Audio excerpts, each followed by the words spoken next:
প্রশ্ন হইলো যে তোর কাছ থেকে আমি যদি কোনো বই এটা দেখা লাগে। আচ্ছা স্যার, হ্যাঁ আইছিলাম স্যার ওই স্পটেই, মানে চলতেছে আর কি। হ্যাঁ চলে, তোর নলেজ নাই কিনে বলতেছে ভুল হয়ে গেছে, এরকম হবে না স্যার আর কি। বলতে লিখে আমি কি ধরে আনতাম নি তারে?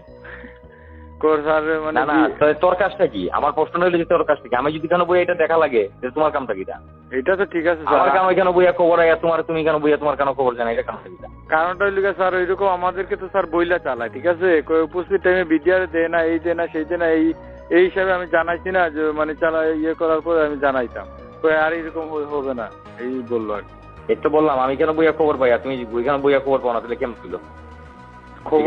খবর তো স্যার পাইতাম আর কি, হয়তো একটু পরেই আর কি, একটু লেট পাইছা না, আমার মুহূর্তের ভিতরে খবর আইবে। এখন তুমি মনে করেন আমার সোর্স ফিটিং দিছি, কারণ সব খবর আইবে আমার কেন।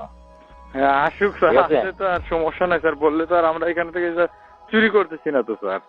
না ঠিক আছে, তুমি এটা দেখো। আর